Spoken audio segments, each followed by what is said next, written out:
APSC CCৰ 2025 final result আহি গৈছে total লিষ্টখনত 958টা মানুহ আছে তো আপুনি পোষ্ট আছিল 78টা গতিকে সিলেকশন ৰেট হ'ল 12.28% তো যোনসকলৰ হ'ল তেওঁলোকৰ কাৰণে কংগ্ৰেচুলেশ্যন কিন্তু বেছি সংখ্যক মানুহৰ এবাৰ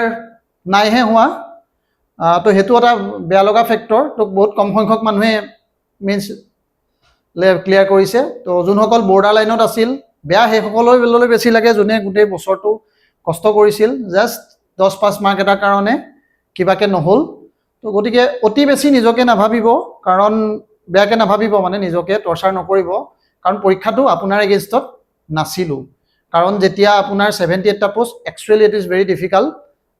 যোনসকল গৈছে সেইসকলক এটো তেওঁলোকক এগেইন হেতু থামছ আপ দিব লাগিব কাৰণ এনেকুৱা এটা যেতিয়া কম পোষ্ট থাকে সৰু খুৰা এটা ভুলেও আপোনাক লিষ্টৰ পৰা উলিয়াই দিয়ে গোটেই 2-3 বছৰৰ প্ৰিপাৰেচন আপোনাৰ নষ্ট কৰে তো গতিকে সেইবোৰ ইমান নাভাবিব মানে এতিয়া লাইফটোত কাইলে কি হয় কোনেও নাজানো তো গতিকে টেক ইট এজ এ মানে কি কম আৰু যে বেয়াৰ দিনত পজিটিভলি ল'বলৈ বহুত দিগদাৰ take it as a positive way যি নহওক এজ আপুনি মানে আৰু লাহে লাহে নিজৰ এটো মন্থন কৰক নিজৰ কোৰ্স কি বা আপোনাৰ নেক্সট কোৰ্স অফ একচন কি হ'ব মানে নেক্সট আপুনি কি কাম কৰিব হেতু আপুনি নিজে ইন্ডিভিজুয়ালি ডিসাইড কৰক মানুহৰ লগত কথা পাতক এনিৱে আপুনি নিজৰ ভুলবোৰ উলিয়াওক আৰু যোনসকলে এতিয়া ক্লিয়াৰ কৰিলে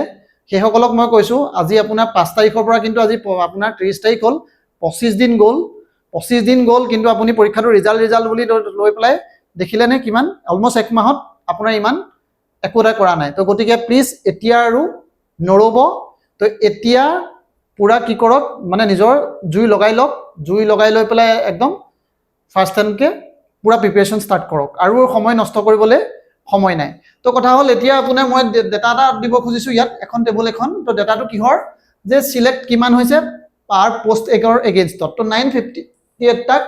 এপিএসসি স্ক্ৰিনিং টেষ্টত পাস কৰাইছে তো 78 টা পোষ্টৰ এগেইনষ্টত তো গতিকে সিলেকশন ৰেট হ'ল 12.28% এই পাৰ্চেন্টেজটো সবতকে হাইয়েষ্ট আছিল 2020 চনত তাৰ পাৰ্চেন্টেজ আছিল 15% হেকাৰণে চাব এবাৰ কাটঅফো বহুত আপোনাৰ লোড আছিল এটা মানে না কাটঅফ লোড নহয় সৰি এটো পেপাৰ হেই আছিল হেকাৰণে হেই আছিল সৰি এটো ভুল কৈছো কিন্তু যি নহক আপুনি 15% সিলেক্ট কৰিছিল তো হেতু দেখি অকমান বেয়া লাগিছে যেহেতু পোষ্ট কম আছিল যদি এপিএসসি ভাবিলে হেতেনে যে আৰু কেইটামান মানুহ বেছি সিলেক্ট কৰি দিও তেতিয়া হয়তো আৰু কেজন মানুহে পৰীক্ষা দিবলৈ পালেহেতেন এনিৱে হেতুক আমি ডিসক্ৰিমিনেট কৰিব নোৱাৰো অটোনমাস বডি এটাৰ নিজৰ হেতু ডিসকাশন থাকিব বা তেওঁলোকে যেনেকে কৰিছিল তেনেকে কৰি আছে তো গতিকে হেতুত আমি ইমান ক'ব নোৱাৰো তথাপিও আৰু এগেইন যোনসকলে সিলেক্ট হৈছে এইসকলৰ কাৰণে কিন্তু আকৌ পজিটিভ মানে যদি কম মানুহ সিলেক্ট হৈছে আপোনাৰ কম্পিটিশন কম তো গতিকে আপুনি এতিয়া আৰু বেলেগ মই এগিৰি কথা নকওঁ আৰু কাট অফ কিমান গৈছে হেতু সবৰে মানে সাকে জানিব লগা কোৱেশ্চন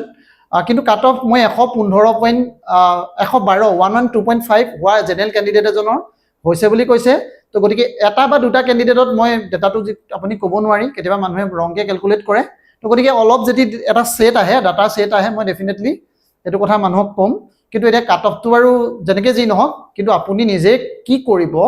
নেক্সট মুভটো কি হ'ব হোৱাট নেক্সট তো হোৱাট নেক্সট তাৰ ওপৰত আপুনি ফোকাস কৰক মেন্টালি অলপ সবল কৰক দুখ বহুত লাগে আপুনি মেবি এটো বহুতৰ কাৰণে এটো এবজৰ্ব কৰাটোৱে মানে কষ্ট হৈছে মোৰ ফোনবোৰ অহৰ আহি আছে বহুতৰ ফোন মই এটা ধৰিবই পৰা নাই মানে একেলগে ফোনবোৰ আহি গৈছে মই ভিডিওটো বনাবলৈ লৈছো এনিৱে মই তেওঁলোকক আপোনাক কল বেক কৰিম মই পাতিম দিয়ক আমি পাতিম কি হৈ আছে বস্তুটো কি কৰিব লাগিব কিন্তু বৰ ভাগি নপৰিব লাইফ এনেকুৱাই এই পৰীক্ষাটো কিন্তু আপোনাৰ ফেভাৰত নাছিলে 78ত নিজৰ ফালে বলোৱাটো বহুত কষ্টকৰ বহুত লাগ থাকে সৰু এটা ভুল এটাই আপোনাক মানে হাৰিয়ৰ পৰা লৈ যাব পাৰে তো এনিৱে আজি এটা ভিডিওটো বৰ বেছি ইমান দীঘলীয়া নকৰো তো যোনসকলে সিলেকশন হৈছে পুৰা লাগি যাওক পুখৰত জুই লগাই লওক মানে এটো ভাবি নাথাকিব যে মানে হাৰি আহক তাৰ পৰা কৰিম আকৌ এমাহ যাব আজি পুৰা জোজ আহিব এসপ্তাহ এমাহ পিছত আকৌ আপুনি ঠাণ্ডা পৰিব তাৰ পিছতে পৰীক্ষা আগেহে আপোনাৰ চিন্তাটো এবাৰটো ইনে গ'ল এনেকে ভাবিব তো take it as a opportunity ইমানখিনি পোষ্টৰ মাজত যদি আপুনি ক্লিয়াৰ কৰিছে ইয়াৰ পিছতো যদি আপুনি পঢ়া নাই আৰু এতিয়াও যদি আপোনাৰ গাত লগা নাই পিছলৈ কিন্তু আপোনাৰ একো গাত নালাগে হেতু আপুনি আৰু মানে চাই লওক তো সেই কাৰণে আজিলৈকে যি হল বাদ দিয়ক এটো ভাবিও ৰিগ্ৰেটটো নাথাকিব দুইজনে মোক কৈছে যে স্যাৰ ৰিগ্ৰেট হৈ গ'ল পাছটো কৰি গ'লো এতিয়াতো এই 25 দিন ইনে গ'ল নাভাবিব কেতিয়াবা এইবোৰ মেটাৰ নকৰে লাইফত 25 দিন 15 দিন সময় এটেম্প কেতিয়াবা মেটাৰ নকৰে কেতিয়াবা সেইবোৰ আপুনি একদম বিয়ণ্ড ইট ভাবক, যি আছে আগত সেইটোকে ভাবক, পৰীক্ষা কেতিয়া হ'ব কি হ'ব বাদ দিয়ক, মেবি চাগে ইমান ৰিজাল্ট সোনকালে দিছে, পৰীক্ষাও সোনকালে পাতিব,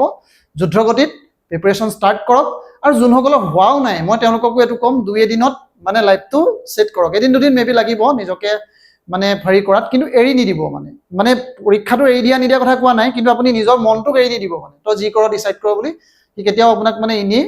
সময়বোৰ নষ্ট কৰাই থাকিব। তো গতিকে মনটো বান্ধক যে আপুনি এজিভ আপুনি যদি মেইনছ লিখোঁ বুলি কৈ পেলাই লাগি যায় ন, তো মেইনছক চাওক, মেইনছ ডাঙৰ চেলেঞ্জ। প্ৰিলিমছতকৈ কাইলৈ মেইনছৰ চিলেকশ্যন আৰু বেছি দিগদাৰ, আৰু বেছি তাত ভেৰিয়েবল আৰু ভেৰিয়েবল। তো গতিকে সেইটো ৱেত যদি আপুনি ভাবে যে মেইনছটোৱে অন্ততঃ শেষ কৰি থওঁ বুলি, ৰেচপেক্টিভ অফ দ্য ৰিজাল্ট, এতিয়াৰ পৰাই লাগক। মানে সেই যোনটো স্পাৰ্কটো ক্ৰিয়েট হৈছে দুখৰে বা সুখৰে, মানে স্পীডটো কণ্টিনিউ ৰাখক। তো স্পীডটো কণ্টিনিউ ৰাখক। আৰু এইটোৱে ডেটা চবতকৈ মই এইটো দেখিলোঁ, তো আপুনি নিজে এইটো চাই ল'ব নাম্বাৰ অফ পষ্ট কিমান আছিল। মই এইটো দিবলৈ ট্ৰাই কৰিলোঁ। আপোনাৰ ধৰক মানে 15% কিন্তু চবতকৈ হায়েষ্ট 20 চনত চিলেক্ট হৈছিল। মানে এটা পষ্টৰ এগেইনষ্টত 15% নহয়, 15টা মানুহ, এটা পষ্টৰ এগেইনষ্টত 15টা মানুহ, এইবাৰ 12.28K চিলেক্ট হৈছে। মানে এপ্ৰক্সিমেটলি APSCয়ে হেৰিয়ৰলৈকে আপুনি দিছে 12%ৰ এটা ৰেট মানিছে। তো ঠিক আছে, এইটো কৰি বাকী লাগক। আৰু কিবা কিবি যদি আপোনাৰ